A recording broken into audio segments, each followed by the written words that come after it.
ating kapistahan o season o kapanahunan ng pagdating o Adbyento, no, sa Kastila at Filipino, no? At ang starring ngayon sa ating ebanghelyo ay dalawang babaeng malaking pinagdaanan ng hirap. Ano po? Unang-una si Elizabeth, no? Minsan, sino ba dito may pangalang Elizabeth, no? Minsan sa Kastila, ang pangalan ng Elizabeth in English ay Isabel, no? So si Santa Isabel o Saint Elizabeth ay sa kanilang kultura parang kahiya-hiya siya. Kasi noon, merong maling pag-aakala ang mga tao na ang babaeng walang anak ay parang walang silbi sa bayan. Kasi noon, lalo na nung panahon nung maliit pa lang silang bansa at tribo, maraming sumasalakay. Kapag mas marami ang tribo o ang bayan, pag sumalakay at may namatay, marami pa ring matitira. Ika nga, blessing kapag marami tayo, kasi pag dumating ang kaaway, ay mas makakalaban tayo dahil mas marami tayo, no? Pero yun pa ang tingin nila kapag ang babae daw ay hindi nagkaanak, ay parang, yun na nga, parang walang silbi, no? Sa bayan. At minsan pa, iniisip nila, kaya ka siguro hindi magkaanak kasi may kasalanan ka sa Diyos. Kaya hindi ka pinagpapala ng Panginoon. Pero alam po nating maling-mali po yung ganoong pananalita. No? Pero may problema rin siya. Kasi naong sa kanyang katandaan, bigla siyang nagkaanak. Ano? Maaring naisip ng mga tao, aba, mga chismosa, mag-iisip, teka muna. So, baka yung asawa pala niya, si Zacarias, ang baog. Kasi ang tagal-tagal. Pero ngayon, biglang baka sumiping siya sa ibang lalaki. Yung ganun ba? No? Maraming tension na naranasan ni Santa Isabel. Ano po? Pero, dahil nga, siya ay bukas sa Panginoon at wala siyang tinatagong kasalanan, ay meron pa rin siyang kapayapaan. At ang isa pang babaeng maraki ang problema, of course, ay si Maria. Dahil bagamat siya ay engaged na para mag-ikasal, hindi pa sila nagsasama ng kanyang asawa. Sa Israel noon, parang kasal ka na rin kapag ikaw ay tinawag na ipinangako na sa isang lalaki. No? At kaya kahiya-hiya, no? Na bakit ganon? Hindi pa sila nagsasama ni Jose, buntis na siya. No? Sa totoo lang, pwede siyang batuhin hanggang mamatay. Dahil aakalain ng mga chismosa at chismoso na siya ay sumiping sa ibang lalaki. No? Pero dahil nga alam natin sa tulong ng anghel, sinabihan si Jose, huwag kang mangiming pagpatuloy ang kasal mo kay Maria, no? Dahil siya ay nagdalang tao, hindi dahil sa anuman bagay siyang ginawa, kundi kapangyarihan ng Espiritu Santo. Okay. So ito ang dalawang babaeng talagang malaki ang problema. Pero dahil sa kanilang pananampalataya at pagbubukas loob sa salita ng Diyos, sinabi ni Maria sa anghel, malaking problema yan. Sinasabi niyo, ako'y mabubuntis, Anghel Gabriel. Pero maganap sa akin ayon sa wika mo. Tatanggapin ko kung anuman ang pagsubok, basta susunod ako sa plano at salita ng Diyos. At pagkita nila, ay merong magandang balitang natuklasan. Dahil may isang tao, syempre alam ni Maria at ni Jose, na yung dinadala niya ay ibang klase, no? Dahil walang makalupang ama si Jesus, no? Pero may isang tao na nakilala agad yung milagrong iyon. Yung narinig daw ni Isabel, narinig niyo sa kwento, no? Ang tinig na Maria, naglulundag daw, naggagalaw daw sa kanyang sinapupunan, ang dinadala naman ni Santa Isabel, na alam natin ay si San Juan Bautista, na pinsan ni Jesus, na isang araw, bilang propeta rin, ay itutukoy si Jesus bilang kordero daw ng Diyos na mag-aalis ng kasalanan ng mundo. Ano po?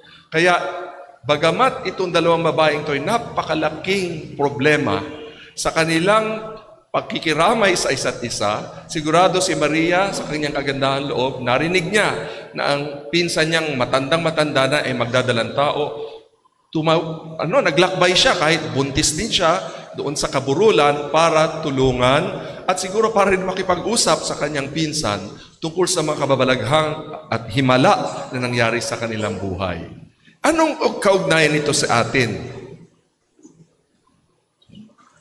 Tayo rin po ay mga nagdadala ng buhay Diyos sa ating mga katawan.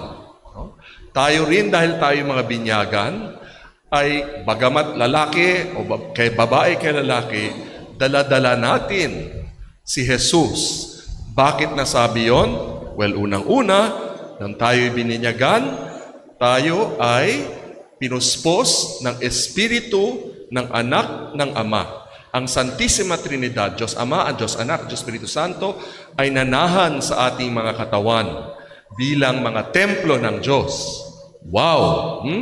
Dapat maalala natin yan. No? Kaya nga minsan sinabi ko na rin yata dito, nagtataka ako sa ibang mga Kristiyano na ang lalaki na, pag kunwari daw magbabakasyon, magkakasama sila, mga kaibigan, uy, ayoko mag-isa sa hotel room kasi natatakot ako mag-isa.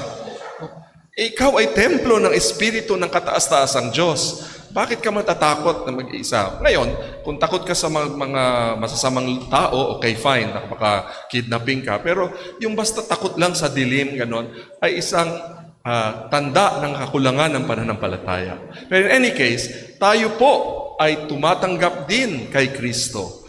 At dapat lumundag din ang mga puso natin tuwing tumatanggap tayo ng kataas-taasang Diyos, Anak, sa pamamagitan ng sakramento ng komunyon. No? Linggo-linggo, liban lang kung tayo may malaking kasalanan na hindi pa pinagsisisihan, tayo tumatanggap ng tinapay ng buhay na walang iba kundi ang anak ni Maria. No? At tayo din ay dapat maging kaparis ni San Juan Bautista sa tiyan o sinapupunan ni Elizabeth. Dapat ay matuwa tayo sa presensya ng Panginoon. At dapat tayo rin, kaparis na Elizabeth, ay mapuspos ng pagkamangha at ligaya dahil sasabihin natin, ako dinadalaw ng ina ng Panginoon. At hindi lang ng ina ng Panginoon, tayo ngayong mga Kristiyano, meron pa rin tayong parang maliit na advantage sa Mahal na Birhen. Pero siguro ang Mahal na Birhen talaga nandun naman sa langit kasama niya ang Panginoon. Pero tuwing nandito tayo sa misa, tayo ay pwedeng sabihin, wow, sino ako na ang Panginoon mismo ang bumibisita sa aking bahay, dito sa aking puso. No? Kaya sa communion, sa English, di ba sinasabi natin, O Lord, I am not worthy that you should enter under my roof. No? Hindi ako karapat-dapat na magpatuloy sa iyo sa bahay ko. Alam natin na salita yun ng centurion, isang pagano na may pananampalataya kay Kristo. No? Sabi niya, hindi ako karapat-dapat na pumasok ka sa aking tahanan. Sabihin, yung aking alipin na mahal ko ay may sakit. Sabihin mo na lang na gagaling siya, huwag ka nang pumasok sa bahay ko kasi hindi ako Hudyo, baka magka-problema mga tao sa iyo. Kasi pag pumasok ka sa bahay ng isang Romano, parang narurumihan ka. You become unclean. Hindi ka pwedeng sumamba sa templo. Kaya sabi nung mama, nung Roman centurion, huwag ka nang tumuloy, Panginoon. Pero tayo, tumutuloy pa rin ang Panginoon. No? Hindi man tayo karapat-dapat, siya ay nagbibigay ng kanyang sarili sa atin. Sa unang pagbasa, ay narinig natin ang hula ni Propeta Mikas kung saan ipapanganak ang tagapagligtas. Sabi sa unang pagbasa, Bethlehem, Ephrata, bagamat maliit ka sa mga angkan ni Huda, sa iyo magmumula ang isang maghahari sa Israel at sa kanya magmumula ang kapayapaan natin. Sa pamamagitan ng ating patron sa diocese, ang Mahal na Birhen na ina ng mabuting paglalakbay, pero ina rin ng kapayapaan. Kaya dapat tayong magdiwang, dapat tayong matuwa. No? Sino sa mga bayan ng sangkalupaan, sa sanlibutan, ay makapagsabi na linggo-linggo or tuwing tumatanggap tayo ng sakramento, ang Diyos mismo ay nananahan sa atin. No? Parang minsan, kasi linggo-linggo nangyari, parang hindi tayo na, okay, parang maliit na bagay. Hindi, napakalaking bagay yun. No? Ibig sabihin nun, may dakila tayong karangalan at meron din tayong dakilang pananagutan. Na katulad ni Maria at ni Santa Isabel, ay ibigay ang buo nating pananampalataya sa Panginoon at gawin kung anuman ang kanyang hilingin. Sinabi nga sa ikalawang pagbasa na kung paano tayo iniligtas ni Jesus. Kasi sinabi, nang si Jesus daw ay naging tao, sinabi niya, Ama, alam kong hindi mo kinalulugdan ang mga handog na susunugin sa templo. Anong handog yon? Anong sacrifice sa templo? Di ba noon mga hayop, mga mga kordero, mga baka, ganyan, o kambing, o inaalay sa altar. Pero sabi niya, hindi na yon ang tamang pagsamba. Ang tamang pagsamba ay ito, narito ako, O Diyos, upang tupdin ang iyong kalooban. Ngayong Pasko, buong pagmamahal natin gustong sabihin sa sanggol sa Bethlehem, narito po ako, nais ko pong tupdin ang inyong kalooban. Kaya magnilay tayo sa itong mga araw na ito. Ano ang gusto ng Panginoon na gawin natin? Tanungin natin si Anghel Gabriel.